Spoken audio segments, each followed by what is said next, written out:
welcome to today's video. So today we're going to try and make a 555 timed transistor tester.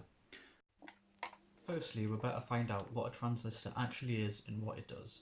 Essentially, it's an electronic switch without any moving parts, and it's composed of three main components. You have the emitter, the collector, and the base, marked with E, B, and C on this diagram. Now, when the transistor is off, current can't flow from the collector to the emitter, but when 0.7 volts is applied to the base of the transistor, this allows current to flow through and only in one direction, therefore opening the switch. They're useful in various applications. You can use them to store information, or you can just use them as a simple non-physical switch. Every circuit has a positive and a negative rail where the current flows from and to. In the middle you can see we're just wiring up the 555 timer with all the resistors it needs to work properly. And the purpose of this circuit is that pin 3 of the 555 timer should send out a current to what will be the base of a transistor. And when a transistor is wired up to the circuit properly, the LED should turn on. That's the whole reason that we're making this. For this project I thought rather than buying ferric chloride online, I'd rather make it myself. So I used 75 millilitres of 37% strength hydrochloric acid and dissolved as much steel wool as I could in it. Then I added 75 millilitres of 3% hydrogen peroxide to oxidise the solution and to dilute it as well. This is the finished design put onto the circuit board. It's been drawn on with a permanent marker, and as you can see it's mirrored as the components have to go in the other way around. All that's left to do now is to put it into the developing fluid. So let's do that then. The circuit board is now being developed in a solution of sodium hydroxide. This reacts with a chemical on the non-painted parts of the board, making it more susceptible to the etching. The exposed copper turns black in this case, as you can see. Now it's ready to be etched. First I tested it in this jar to see if the etching worked, and by the changing colour from black to coppery, it looks like it has. Next I further diluted the ferric chloride solution in some water, and then placed the board in and left it for a few hours, shaking it every so often. This is the board after 4 hours of etching. As you can see, nearly all the copper's gone. This is the board after 5 hours. As you can see now, it's completely done, and now we're ready to move on to the next steps. The next steps are relatively simple. All we've got to do is scrub the board clean and expose the copper, drill it, populate it, and solder it, and then we should be done.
So now it's time to test the circuit.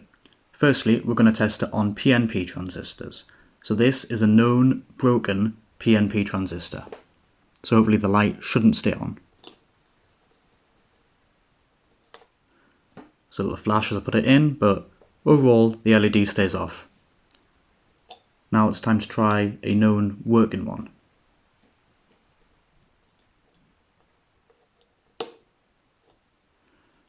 Yeah, and the light stays on, so I know it works for this kind of transistor. We know the circuit works for PNP transistors, now it's time to find out if it works for NPN type transistors. So this is a broken one, so again the light should stay off.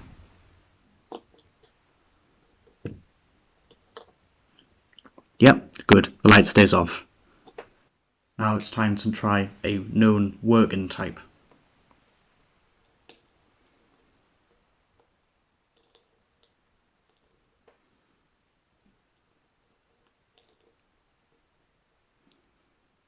Well, at least it half works then, I guess.